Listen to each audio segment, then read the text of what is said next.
Hey everyone, my name is Ren, and this is our sex talk.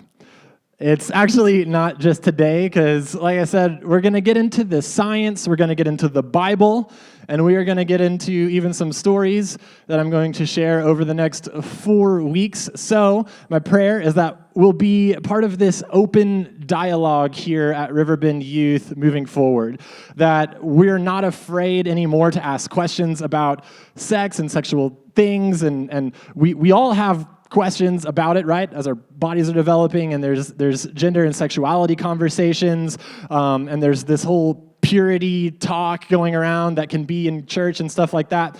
And so we want this to be a safe place to be able to have these types of conversations. And part of the reasons why is because sex is generally not handled well, the topic thereof, especially in church, which I think should be the safest and best place to have these types of conversations. It's because church should be a place where there's no guilt, there's no shame, there's no judgment.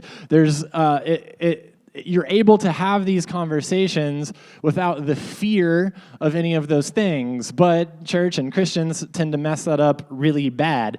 Also, sometimes parents or a guardian will have the talk with you at some point in your life. You know what I'm talking about? I'm personally still waiting on the talk from my dad. Like, he never gave it to me. I'm still waiting, Dad, on that camping trip. It's usually a camping trip, right?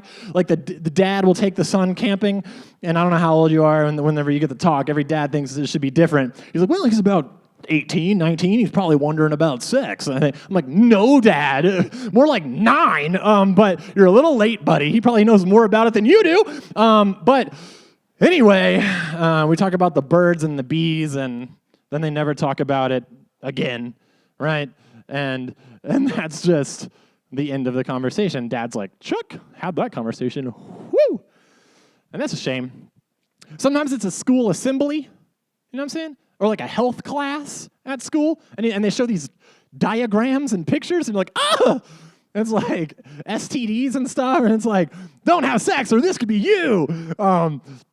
Sometimes there's no talk at all, like in my case, and then the internet is kind of your sex ed, and which is also a bummer that you go to like porn or stuff like that, and you learn from there, which is a whole other story that we'll get into later on in the series. But honestly, none of these sources are really sufficient, and I believe there's actually so much more to it than most of us probably can even imagine. That's why when you see our branding around the building on this series and on social media, you'll see that it says, this is our sex talk. What if there's more to it than you think? So I've already said sex like a record number of times this morning. Is anyone feeling awkward yet? A little bit? Some of y'all came in the building and you were like, wait, we talking about what now? You're like, woo! Okay, but you're here. We've made it this far. We can do it. We can do this. Because I don't really want anyone to be uncomfortable. We want to normalize this conversation, and we want to do it without pouring guilt or shame on anyone for any reason, no matter what you've seen or done or haven't done, etc.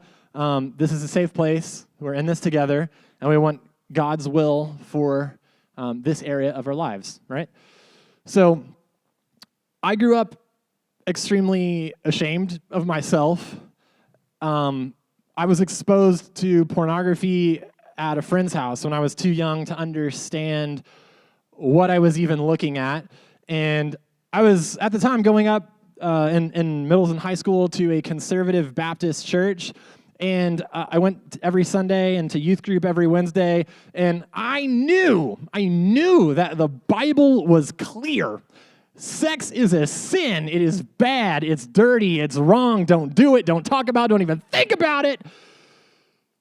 Well, I was thinking about it. I was a teenage boy, and I was thinking about it a lot. So every night I would pray, and I would promise God that I would never look at stuff again. I would never mess up again. I would think about it again. I wouldn't go there again. And if he would just forgive me, right?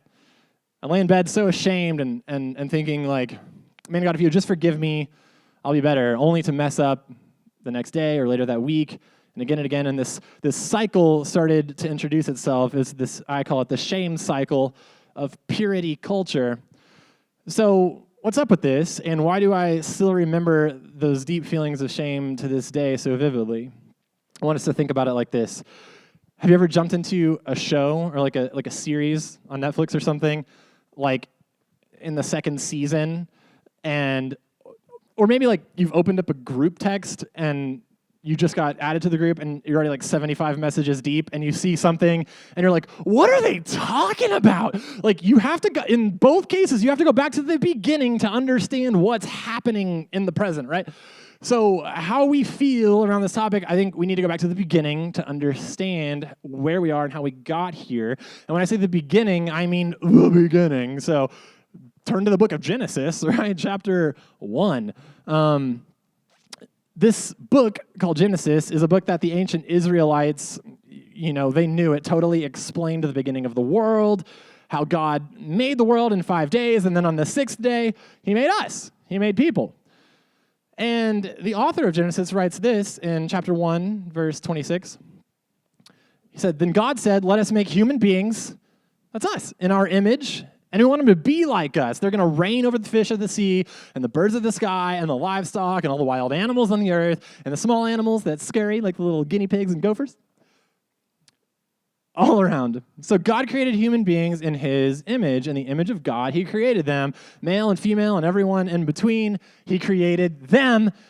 Then God blessed them and said, "Be fruitful and multiply, fill the earth and govern it," or rule it.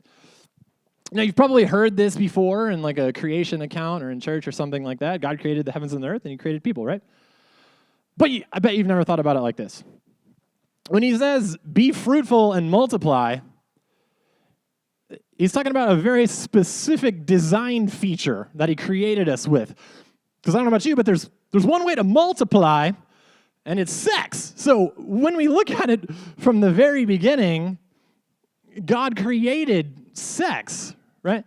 And what's cool, I like this anyway, is that he creates everything, like water and land and sky and everything else and animals and all that stuff. And he's like, it's good, it's good, it's good. But then when he creates people and all this, he says, for the first time ever, it is very good.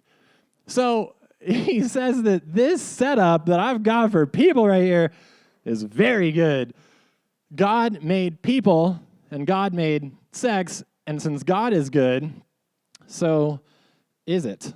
Now, you hearing that, it goes against, I wasn't told that, so that goes against everything I grew up feeling about how sex is like this evil tool of the enemy to just get me to sin, and it just sucks me into like this dark abyss of devastation, right?